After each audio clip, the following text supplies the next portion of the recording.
Welcome, ladies and gentlemen, to the Circle Debate Podcast. I'm your host, the devious one I see here alongside with my other co-host, my brothers from another mother, which we have the Matt with the hat. He's wearing a hat today. I have no idea why. He's, the hats world to side L's, and now the hats world. That's Mr. MGC, Mr. Matt the Steamboat, and also we have the should have been me, the CK1, the Michael bow and arrow, and that is Chris Kennedy, and also the man who hates retribution, who hates, I'm not going to mention anybody else's names, the man with the 12-inch pythons, and that's the great American hero, Mike Lopez. That's right. Here we go. That's right, ladies and gentlemen. Today's a special guest that we have that we're honored, and I go there a lot myself as a customer to go shop, and that is the owner of the Wrestling Guy store, the man himself, Mr. David Gomez. How are you today, sir? I'm doing good. How about you guys? Good. Doing good. Well, I'm a big fan, obviously, of the store. I've been looking for one forever in Southern California, and it's always difficult to find a wrestling store that, and when I heard about you, I'm like, yes, thank God. First thing I just went, and I started going almost every week. And I have my action figures. They're right there. They're not behind me, but I have them like in my display. So behind the overlay. Yeah, behind the green screen. But you gotta show them off so you can show everybody how much money you're making. Product. Oh yeah. But yes, definitely. So I want to go ahead and start off the first question. So, how did it became about? What came the idea for you to open up the Wrestling Guy store? How did it start? How did it begin? I always wanted my own business, so I used to have a cell phone store a couple years ago, and then at that time it wasn't as easy to get a cell phone like it is now. Right. So we needed to add other merchandise. So since I was a wrestling fan and I was a Stone Cold fan, I was like, well, why not add wrestling shirts? And I said, I want to, that way I keep some WWE shirts for myself. So we had the cell phone store, but nobody was really buying the shirts. And then we closed the cell phone store, and we had all these shirts left over. So I said, well, why don't we try this swap meet? So we ended up at the swap meet, the Santa Fe Spring swap meet. Or some people call it La Mirada swap meet. It says Santa Fe on the sign. It's Santa Fe. So we went there. I think I went there with like 24 shirts or something, and they all sold out like the first day. So I said, I got to get more shirts. And I ended up ordering more shirts, and they would always move really quick. And then I said, you know what, let's try some action figures and see how well they do. So we did. We brought in some action figures, and they sold really well. And then we just started adding from there. And then we were there about 8 years, and then we had an opportunity to move into here.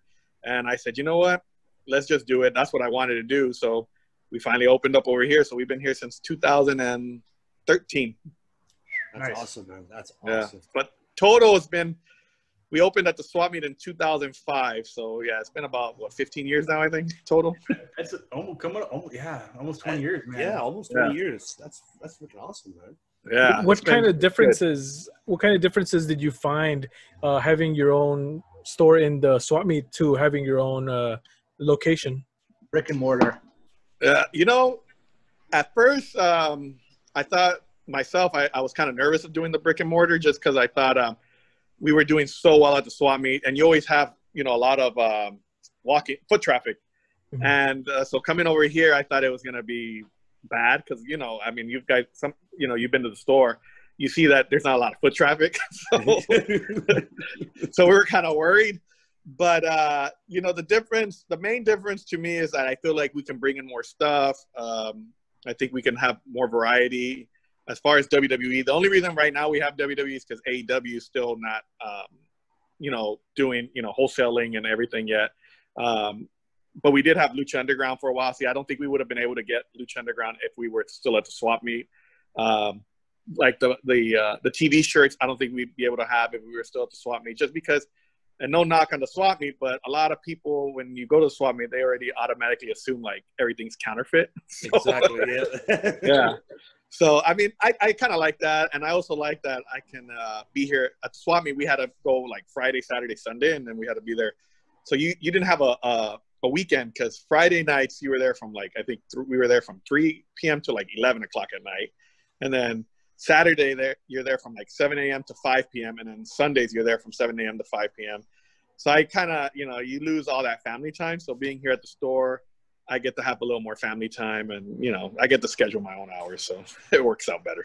And did you get to up your staff as well, as far as swap meet versus in-store employees go? Like, are you able to run the store and then go home and trust someone to close up for you? Yeah, I've been pretty lucky that I've been blessed with really good people that have helped me out as far as doing that. So yeah, it's been pretty good. And it's always good that they're wrestling fans, so that helps a lot. So unless my wife is here, she doesn't really talk.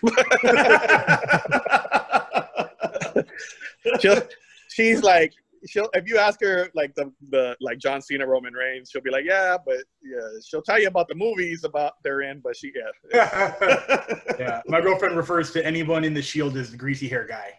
Yeah, there you go. They're always so greasy. He was greasy last night. I'm like, no, that was Seth Rollins. This is Roman Reigns. She's like, this is the same guy. I'm like, yeah, you're right. Yeah, I don't watch too much wrestling with any family members because they're all always drooling over Roman Reigns. So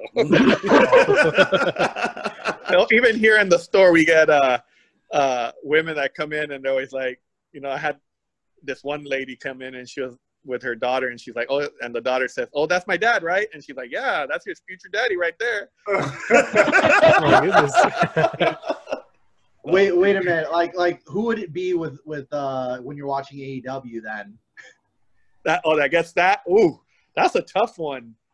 AEW. You know what? I don't think a lot of the women that have come in yet, they don't know. They're not too familiar yet with those guys. So I think it's going to take a while, but I don't think anybody, maybe Cody Rhodes, they talk about a lot. Yeah, it seems like he's got the class.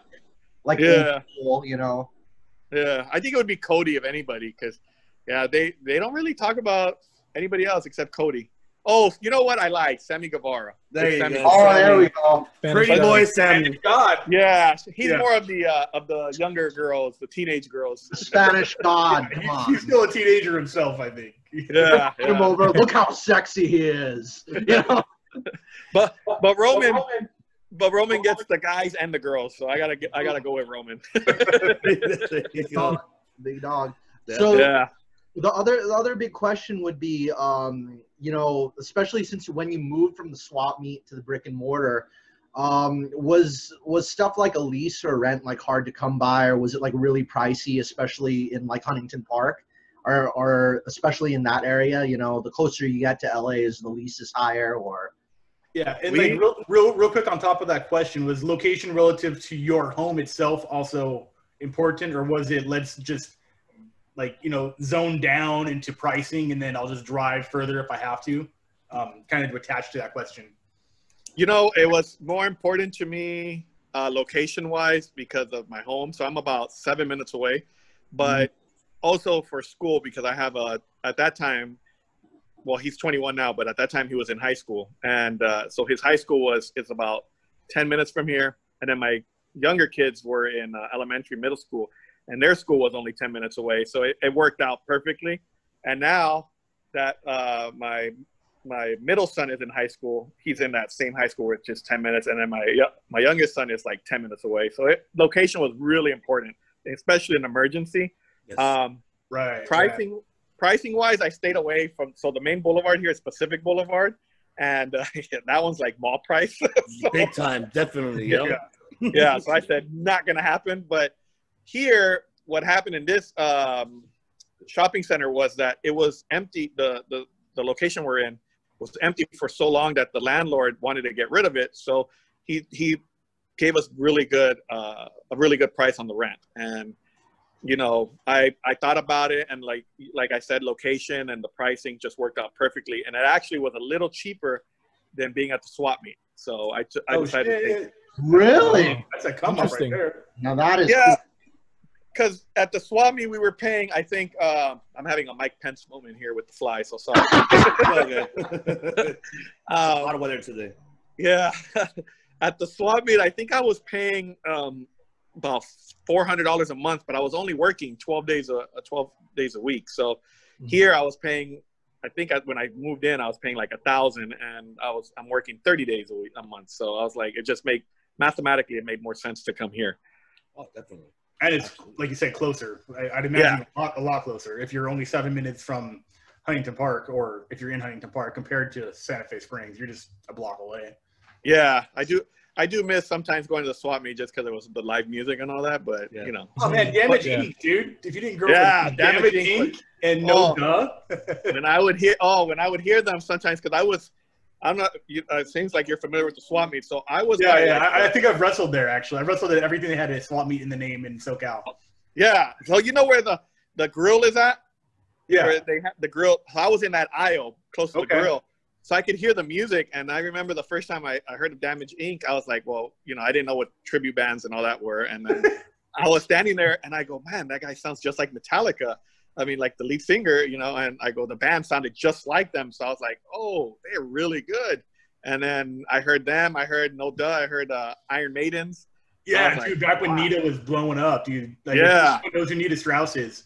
Yeah. But back then, she was just like a little 16-year-old shredder in one of the best tribute bands of all time. Yeah, yeah. And I would purposely walk to the snack bar just to go see what was going on. And now she's opening, sorry to sidetrack, but now she's opening WrestleMania, dude. Yeah. We grew up watching her at the swap meet. Now she's opening WrestleMania, man. That's right? I was like, wow. I go, how did she go from this to that? And I'm still stuck here. No, just kidding. No, it's all good, man. I get real stoked when I see anybody from the SoCal scene just do anything outside of SoCal. Yeah. I do too. I like seeing people, you know, fulfill their dreams, and so I like it. Definitely. And speaking it of sounds dreams, like you are doing that, which is super dope because there's not a lot of wrestling stores that I can name off the top of my head right now. In California alone. Yeah, like I could probably only name you and probably Frankensons, which I don't know how they're doing right now, and they're an indoor swap meet, so. Yeah, you're still niche. You have to go out of your way and then find a random booth where you actually have a sign on a street that's your own. I mean, is there even anything in San Diego or any of the other cities here in SoCal, like like, you know? I haven't looked, so Dave would know. Yeah, I think the only closest one, but it's not all wrestling, is the Inland Empire Toy Store. But they carry a little bit all collectibles, but. Yeah, I think we're the only like actual wrestling store. Yeah, right. I mean, even RVD store in the mall has been down for a while. Yeah. Cool story about that. He gave us his blessing the first time he came in because I told him that his store kind of inspired mine. And awesome. When he came in, he told me, he goes, "I wish you better luck than I had." Was he mixing like the comic book with the pro wrestling? Yeah, he used to do comics and wrestling. Yeah, exactly. Which, I mean, that seems like it would have worked longer than it did. I know Kevin Smith put the secret stash, I think, in that same spot. I don't know if that's even still there. I don't know what's over there now. I haven't been there since he left. I haven't been to Liquid Mall since I was like 12. So everybody in San Diego, San Bernardino, all over, this is the only wrestling store. Come up to SoCal. Come to LA. Yeah, exactly. Come to Huntington Park. This is our store for SoCal. Santa Barbara, come down. Yes, please. Definitely. I can use that all the business. Of course, definitely. And speaking of that, I wanted to ask also as well, how did it begin also when you started to get, these, former WWE stars or, any independent pro wrestler? Who was your first one that you brought to the store? How did it all begin with that? The communication, the interaction for you to get them to your store for for signees, autographs. How did it all came about? How did it start?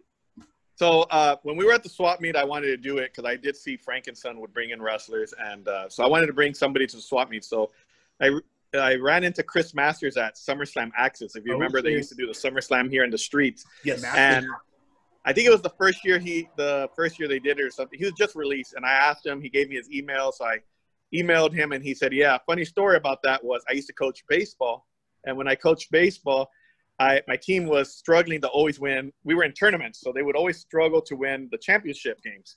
And so I made a deal with my team that if they won the championship, I would dye my hair red.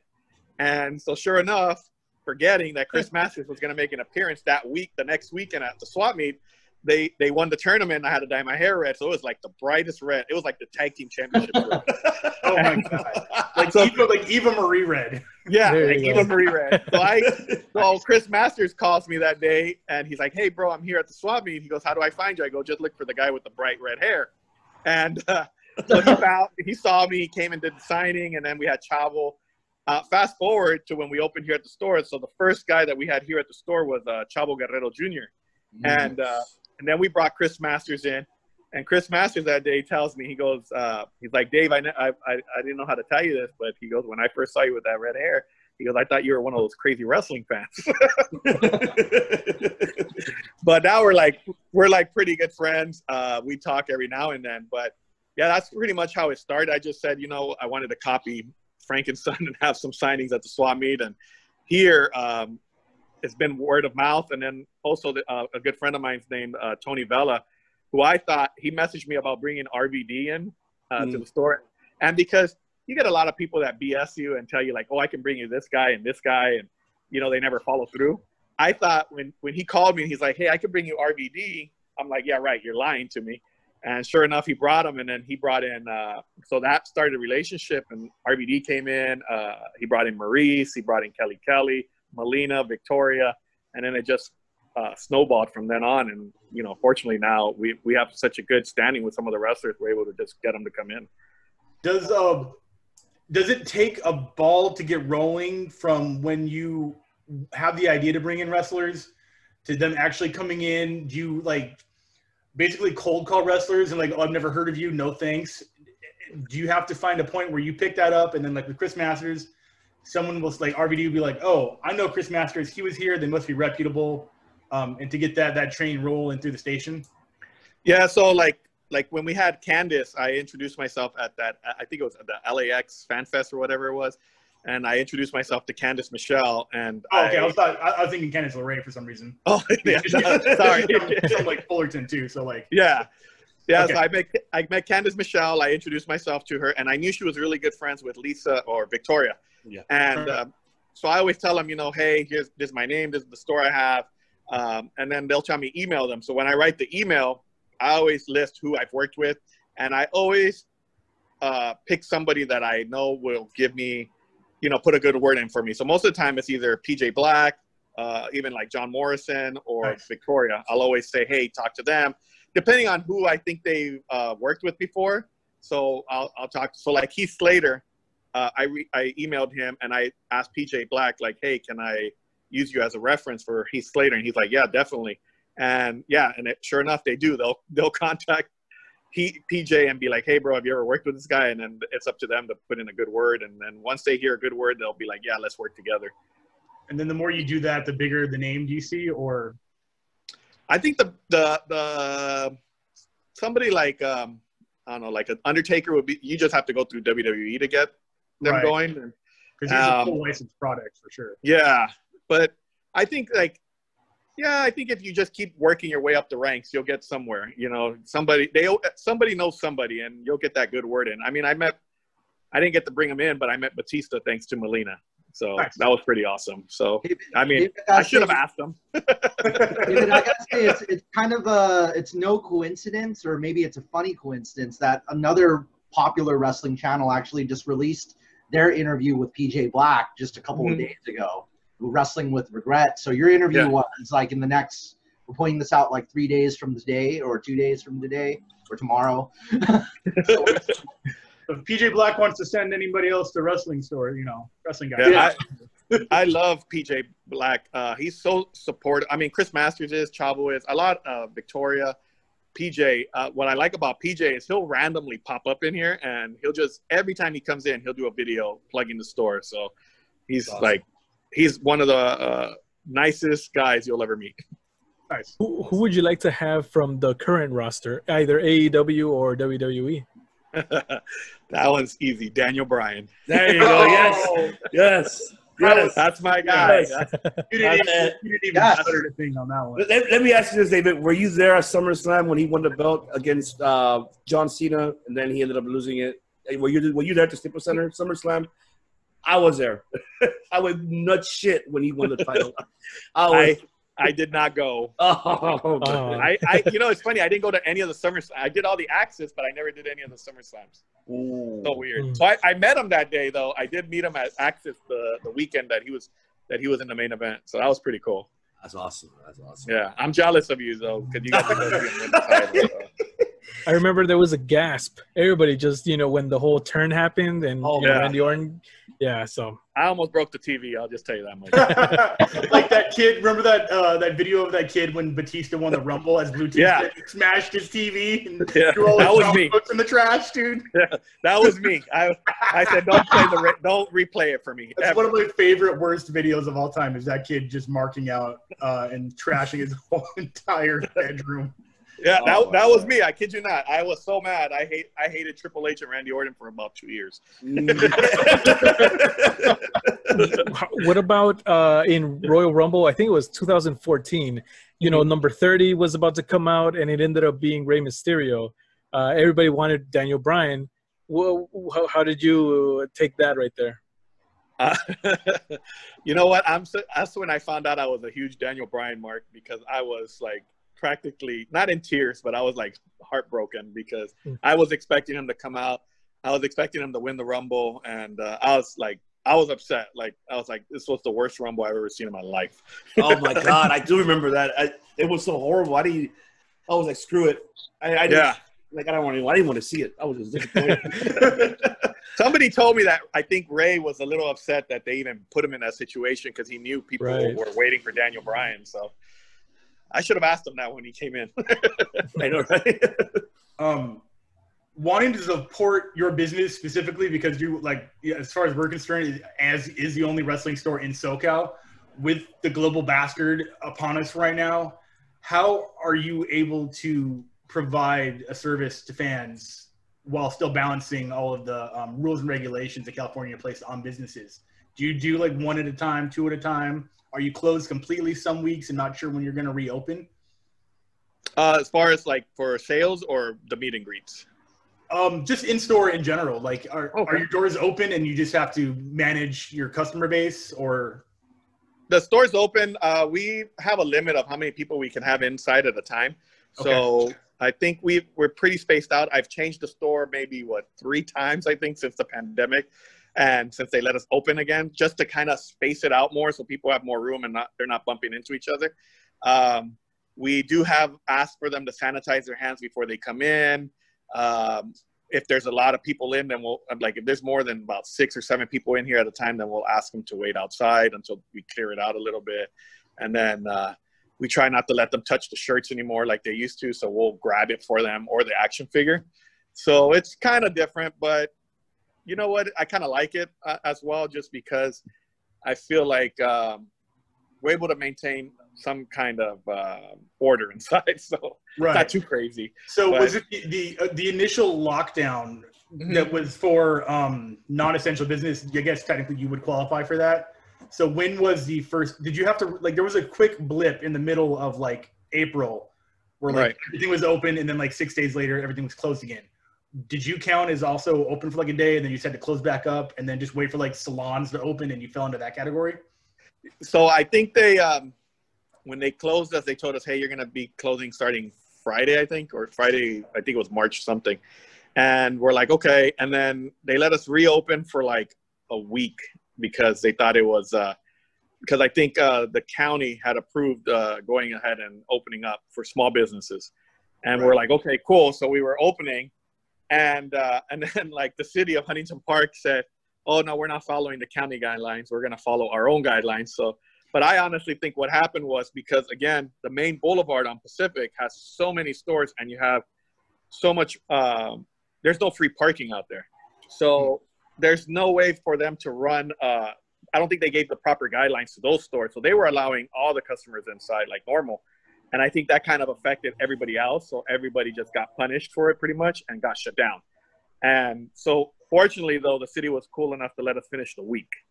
And then we closed, and then they let us open back up I think, June 1st. And after that, with all the COVID restrictions they had placed, and it worked out fine. And fortunately, we've been doing pretty good since. We expected to be a little slower just because we figured, you know, people are out of work, they're being furloughed. You know, a lot of people are losing their jobs, but fortunately, you know, our sales are strong, and kids are staying home and playing with action figures, I guess, because our action figures are just flying out of here sometimes. That's awesome. There you go. That's awesome. Has it affected? I mean, obviously, it has affected your signings. I know you have some people coming up. I actually have your schedule pulled up right here. You've got Matt Rayholds, Shal Guerrero, then Heath Slater coming in. Mm-hmm. So the regulations on those, obviously, 6 feet apart, probably one person at a time, no handshakes, no hugs, no high fives, no two suites. Is that basically how the rig goes? Yeah, it's, you know what, a lot of people see, I know they check out our Instagram and they see like the wrestler or the guest in here without a mask, because so what'll happen is they don't see all the behind the scenes that we go through. So we'll temperature check them, we'll have them sanitize their hands before they come in. Like you said, no high fives, no hugs, no nothing. Sometimes the wrestlers forget. They'll just like, for example, Layla. We just had Layla 2 weeks ago, and we had this high round table, kind of like you have at like parties and stuff or at bars. And we said, hey, Layla, you're going to stand on one side, and then the guests will stand on the other side. They can go ahead and lower their mask for like the 10 seconds that they take the picture. And we tell the guests, you can't talk to them, you can't do anything until you put that mask back on. And she completely forgot the table was there, and she started like posing with them, and I'm like, oh man, I go, so I had to keep reminding her and telling her like, yeah, and she kept apologizing. She's like, I'm just so used to doing it. The whole, I mean, it's a culture of being an entertainer and having a fan base. It's so interactive like that it is definitely second nature to be, you know, that, I mean, I don't know of a better word than intimate or fan friendly, I guess you could say. Yeah. So pulling those regulations on, you know, especially when they're not from California. I know California has the strictest regulations right now. So if you come from somewhere without those regulations, they're just not embedded like they are with us right now, who have been just hammered and nailed with everything. Yeah, and they don't see, and that's why I was saying, like, we mop before the signing, we mop after the signing with Pine Sol, and then we Lysol. I kid you not, we probably Lysol every 2-3 guests, and then we sanitize the markers after every 2-3 guests, and then we sanitize even the, you know, like Layla's hands, Candace's hands. You know, we're asking them like, oh, sanitize. You know, and if you look at all the pictures when they're not wearing a mask, you can tell they're not even breathing. They're like holding in their breath. Yeah, so I do that. It's a lot. It's a lot of work, but you know what? We're trying to bring some type of normalcy back, just to try to make it interesting. And fortunately, everybody's been respectful. I haven't had an incident, knock on wood, but I haven't had an incident like you find on the, you know, where they're yelling at you for wearing a mask. Yeah. A big question is like a little bit on the business side of things. You know, I've read books on like things that restaurants could lose money on like perishable items. Mm-hmm. What are some things that like a store that sells like memorabilia, toys, posters, T-shirts? What are some things that you guys could lose profits on? Retribution merch. But I mean, like, is it the day-to-day, like the electricity bill and the water bill for the bathroom, or is it, you know, what are some like things that you guys like that would drain the money, or just non-sales at all? Or I mean, we have days where like maybe you have one sale, or maybe nobody even looks at you, and it's kind of like so electricity, you know, the lights, the AC, computer, all that will waste money. But then as far as merchandise goes, most of the time, probably a lot of the times that really hurts, like for example, we just got the iconic shirt like a week before they broke up. Oh my god. Yeah. So once they break up, you're like, oh man. I know. That's what you get with WWE. This is Vince's decisions hurting like everyday people. Like, we gotta break up this faction, and then you lose. Yeah. In case of they're doing too well against my wishes, crush them. Yeah, exactly. And then, or you'll get a figure. Oh, what was it? We just had an action figure where somebody changed something, and then you're like, man, now no one's. Oh, Braun Strowman. You know, you have all the action figures where he's got hair, and then all of a sudden he's bald, and you're like, crap. Just take a pocket knife and just scalp him. I just tell him, just pull the hair off. It comes off very easily. There you go, right? But most of the time, that's where all the way, I guess, like, that's where it hurts you a little bit, because, you know, they change their look. They change, something about themselves. They turn heel. All of a sudden, kids don't want them anymore, or they break up, or they're So it's a very, how can I say it? You have to pray that everything goes perfect for it to sell. Like AJ and Chris Jericho when they released their shirt and it only lasted a day. Right. On the flip side of that question, as far as rare merch that you've either had, or I don't know if you ship to order something somebody wants and you do it specifically for someone with a down payment, what's a product or a list of products that people are always asking for, or you sold, you were like, damn, I can't believe I sold this particular item. That was a super rare find to a collector. Things that are just a cool sale, I guess. Oh, that's a tough one. I don't know if probably, man, I'm trying to think because I know there's something I sold and I kicked myself in the ass for it.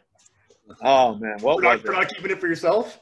Yeah, I wanted to keep it for myself, and I was so mad that I didn't. Oh man, I can't remember exactly, but there were. Oh, you know what? When I was at the swap meet, there were a couple times where we would sell the. And I didn't notice the 1 of 1,000, the Shawn Michaels or a John Cena or something. And only one time I caught myself was because I went to the restroom and I came back and I just happened to look at the table and I saw that there was a John Cena that looked differently. And I got it and I'm like, oh my God, this is 1 of 1,000 John Cenas, and it had the leather belt and all that. But I think I sold so many of those, I just couldn't believe I sold them. And I was like, God, I'm an idiot. Nice. So when you now. So when you order like a certain amount, they just send them to you randomly, like, oh, here's a chase or a rare find or something like that. Yeah, sometimes. So like the chases now with Mattel are a little easier because if we get solid cases, there's always like 1 or 2 in there, a variant. I think the fun ones for me was always Jack's because you just never knew if there was going to be one in there. So when you found it, even as a collector, as a vendor, I was super excited to see it. So, and then kids always suckered me because let's say I was trying to save one and for myself and the kid really wanted that figure, I would always just say, oh, here you go ahead, buy it. So, I always wanted kids to feel the way I felt when I would walk into a store and I'd find like my favorite wrestler. Cause I started watching wrestling when I was 8. So I always collected the LJNs. And, yeah. So when I found Hogan or I would find like Tito, somebody I liked, I would always get really excited. So that was the goal of the store. Just give kids a chance to find their favorite. And a lot of people always criticize me like, hey, you should be selling this for like 40, 50, 60 bucks instead of $19.99. And I'm like, no, because, I don't want a kid to come in here and, find the Fiend for $40 or $50. A kid realistically doesn't have $40 or $50, Very and if I'm an adult, I don't got $40, $50. Right? I'm married. I barely have $1.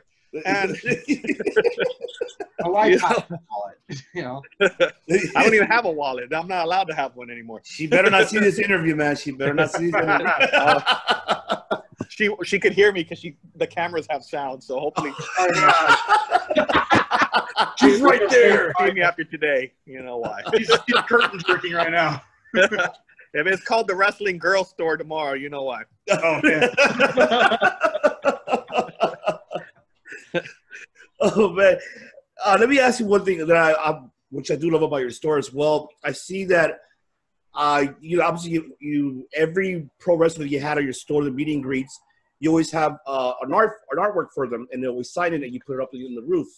I'll show you. Under the ceiling, I'm sorry. Up in the ceiling. There you go. Yeah. There you go. I'm just going to have to come down there to look. I'm trying to like, zoom in. I'll show. Oh, sick. That's so awesome. rad. Yeah. So we had to take down Del Rio for personal reasons. That one I don't understand. That's a different list. Yeah. That's my new catchphrase, by the way. That's a different. I've said that like every podcast. That's a different list. That's a good shirt right there. So how did that begin? And what started the idea? What gave you that concept idea to have the artwork done and have them sign it? And now you're doing it in every pro wrestler meet and greet, and now it's like your wall of like your Hall of Fame, but in the ceiling. Yeah. How did that begin? So when we opened the actual storefront, and like I said, I was inspired by RVD store, and RVD had, I think when he had Bret Hart, gave him like some tights or something, and he hung them up on the ceiling. And then Booker T gave him gloves, and then he would sign the board, and they would put the gloves on the ceiling. So I kind of wanted something like that. So we had Ezekiel Jackson here, and he had a shirt, and I said, hey, I would like to put your shirt on our ceiling if you sign the tile. So he did. I have a friend. His name is Dennis. Dennis the Butcher, and he came, and his son is very artistic, and they came up with the idea of, well, how about if we just draw them, the Hall of Fame or the Hall of Famers will draw them, and we'll put them on the ceiling. And I was like, okay. So he started with like Tito Santana, and then Lita, and then I think Ron Simmons were the first 3 we did that were Hall of Famers, and we liked it. I liked it, and then all of a sudden we booked Drew McIntyre, and I'm like, well, hey, how about we get Drew McIntyre aboard? And he's like, okay. So every wrestler from then on started getting a board. I mean, even I'm trying to figure out like who's up there that should probably okay, even like Melissa Santos, who's probably not, you know, a big name, you know, in the wrestling business, but she's up there. So yeah, if it wasn't for Dennis and then his son Anthony, I don't think we would have the board. So I always give them all the credit for that idea. It was their idea. Anthony worked really hard on getting those boards done. I mean, all of them are just amazing. My favorite one is they all have different themes. Like RVD, because he's a big comic book guy, his board looks like a comic book cover. PJ Black, because he's a Darewolf, so his board is actually based off like the Wolfman movie from the 30s or 40s or whatever. Yeah. So everybody has a different theme. Kurt Angle has the U.S. flag behind them, and then we kind of try to place them together. So him and Swagger are together. All the girls are together, except Kevin Nash wanted to be with the girls. So sexy. That's big sexy. He wanted to be next to Kelly Kelly. So I know what. Yeah, I wonder why. Yep. Yeah. Can't blame him. I don't blame him either. You know. But that's how it started. That's awesome, man. That's really great. And my other question is, so what was out of all the meet and greets, you know, all the stars that you had at your store, do you have any funny stories that you had, you know, before you had the fans coming in, any funny stories you had with the pro wrestlers that, you know, when you first meet them and, you know, interact with them before us as fans do? Any funny stories that you had? And, you know, or after? That's a good question. Or after too, yeah. Yeah. Well, man, that's a good question. That's what we do here at the Circle of Debate podcast. Yeah, you got me. Well, one good story that I have is Sonia Deville came in to do a podcast with us a long time ago, and she saw the ceiling, and she's like, how do I get up there? And she impressed me so much during the podcast that I said, you know what? I think you're going to be up here in a couple of years. And sure enough, like 2 weeks later, she got called back to go to NXT because she was on, I think, Tough Enough, if I'm not mistaken. Tough Enough, yes. Right. Yeah. And so she got called back to be on NXT. Then she debuted on NXT. And when she debuted on, I think, Raw, or no, was it Raw or SmackDown with Paige and Raw? Yeah. I went to go meet her, and she drew, and I had to try to bump into her twice to get her to sign the board. And because I couldn't get her we went to Staples Center, and then the fans wouldn't let her come up to sign it. So I had to meet her at this Black Craft signing, and then she signed it there for me. So that was really cool. Kevin Nash is probably the best and the funniest guy you'll ever meet. Like he's intimidating. Like I was intimidated by him. How does he get in the door? That's the real question. He had to get down pretty low because that door is pretty small. Yes. But he came in and he did an appearance for us for I think it was our 7-year anniversary, and so he's signing stuff, and he made a comment like, "Hey, if you ever want to know how big someone's ego is, he's like, just look at how they sign on the championship belt." So without mentioning names, this guy brings in the belt, and a certain wrestler had taken up like the whole strap of the championship belt. And he goes, case in point. Oh, shit. I mean, right down the middle where the plate is? Yeah, he took up both sides of the strap. Oh, my God. And it was like, there you go. That's my point proven. And then after the signing, we said, hey, let's take some pictures to celebrate the store anniversary. So he's like, okay. So we're like so everybody's like doing a video saying like, hey, we're celebrating our anniversary. And he's like, little do you guys know that it's mine and David's anniversary. We've been secretly dating for 7 years. And I'm like, well, where's my anniversary gift? He jackknifes you through the table. So that was fun because I didn't expect that to happen. And then another one was Billy Gunn. At that time, my son, I think, was like 8 years old or something, 10 years old. And he just decided to throw me out. It was going to be me and my son and then Billy and Austin in a family picture kind of thing. Run club. Yeah, well, my 10-year-old decided to boot me out of the picture. And so Billy Gunn goes, oh, so we have a new member of the family right here. So he adopted him for the rest of the day. Nice. Awesome, man. Awesome. Those are pretty good. Those are pretty good stories. So, yeah, I think those are. I mean, there's more, but yeah, I might get some people in trouble. Yeah, it's all good. It's all good. Oh my god! But it's all good. Yeah, definitely. I love it, man. I love. Like I said, I'm so glad you actually were the first, and the only, in SoCal. And I'm, like I said, I'm a big fan. I've gone. I still haven't gotten meet and greets because of my work schedule, but we are gonna go. Okay. We're planning. We're planning on it. We're planning to go for Heath. We're planning to go for Heath, or we're gonna try to go for the Shao and Drama King. So we're gonna try to do both. I'm gonna give you a little spoiler for January because we're gonna announce it this weekend. Oh, so if the all right. episode airs before, it'll be a spoiler. If it airs after, it'll be promotion.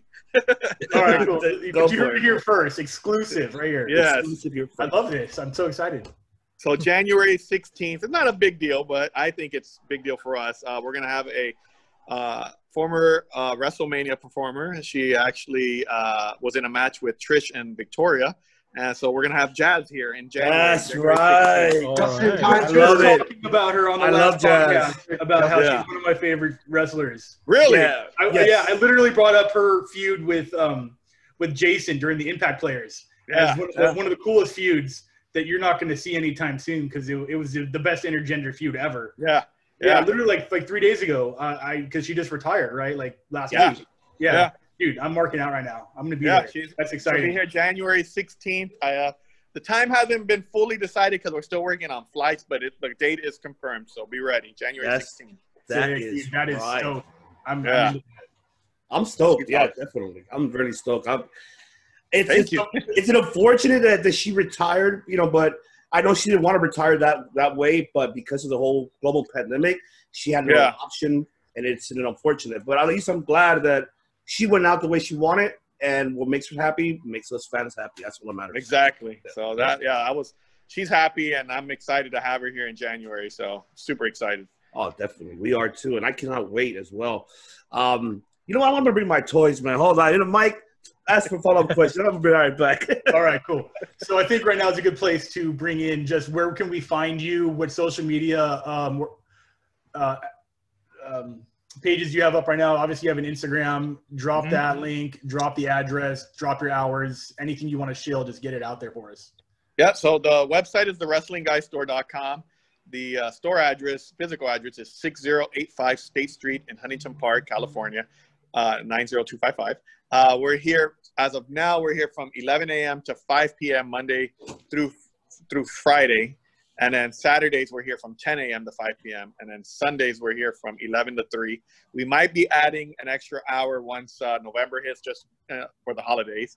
And then Instagram, we're under the Wrestling Guy Store. And then Facebook, we're under the Wrestling Guy Store. Definitely. Give them a follow, give them a like. Check them out, because see, I got my collectibles right here. Oh, there you go. I got my Austin. I got my Taker. You got that 1 in 1,000 John Cena? Or? No, I got the 1 in 1,000 Undertaker and the 100 Undertaker and Stone Cold. Obviously, got my Daniel Bryan. That's like my other favorite wrestler. That's right. And also I have my AJ Styles, my other favorite wrestler.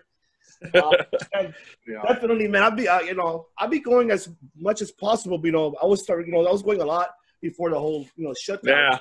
Yeah. And I don't know. I think it was one of your young staff. I'm like, trying to tell him, hey, what do you think? And he's just, yeah, you know what? Yeah. Wait, no, that one's better. Oh, yeah. I love it. I love that.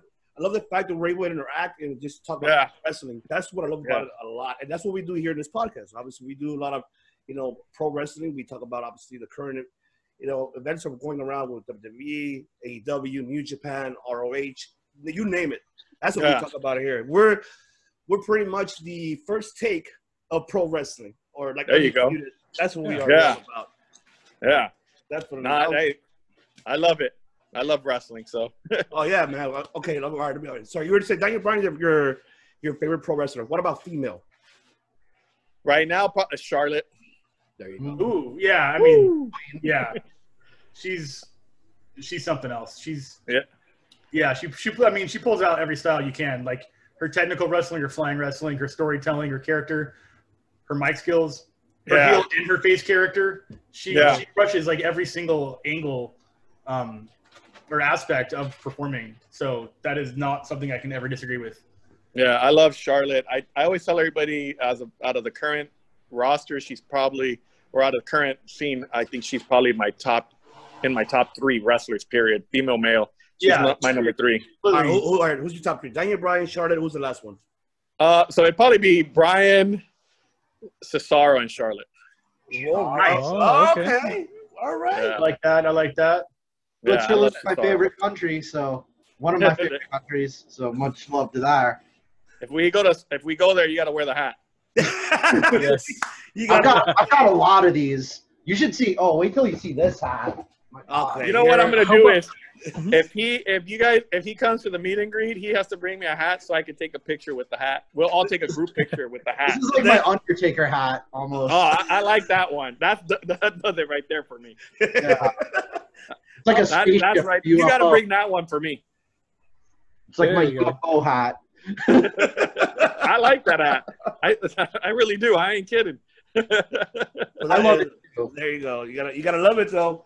They gotta combine hats. What would you say is your favorite match? There you go. Ooh. Of all time? Of all time. Ooh. Any promotion. Whew. Man. So many good matches, but probably I always say it's between. I mean, I love Undertaker, Shawn Michaels from WrestleMania. Which one? The moonsault into the tombstone finish. Yeah. Yeah. Love it. I knew it. But I guess, oh man, it's so tough. But I do like Daniel Bryan at WrestleMania 30 just because I like the whole underdog story, and I thought he did a great job with Orton and Batista. But I really like Stone Cold and The Rock. So I would say Stone Cold, The Rock, WrestleMania 17. I hated the heel turn, but I love the match. Hell yeah. And that Limp Bizkit promo. Yeah, that promo. Classic, man. They will never ever make a promo like that again. Oh yeah, definitely. I mean, on our last interview that we had with Ray Rosas, from Championship Wrestling Hollywood, he said him too. That's what sold him was that promo, that Limp Bizkit promo. And definitely, that's like one of our. We do top 5s here every other week, and I chose that as my favorite match of all time. Yeah, that match was awesome.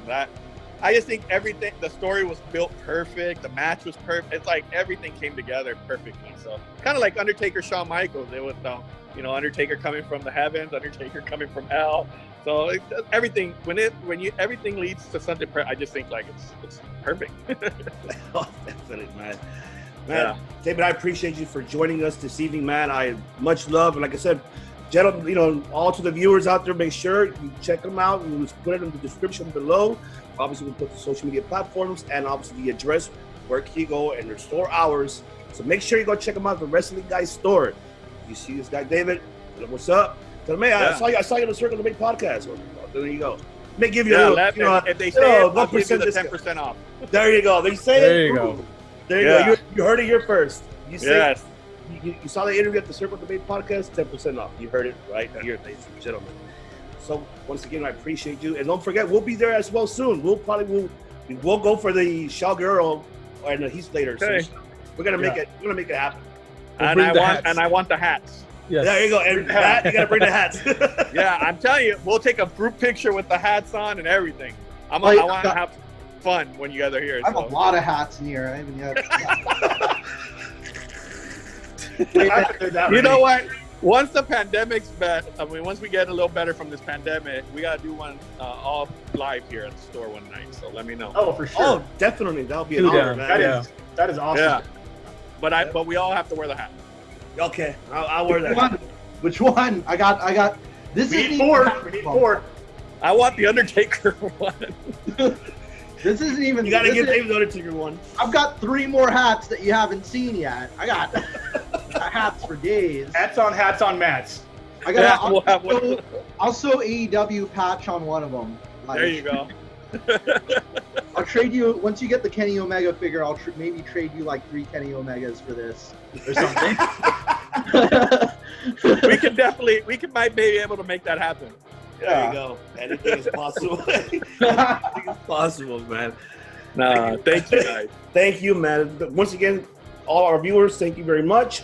So tune into this interview and obviously mention us at the store. For us saying good night. Thank you very much, guys. Thank you.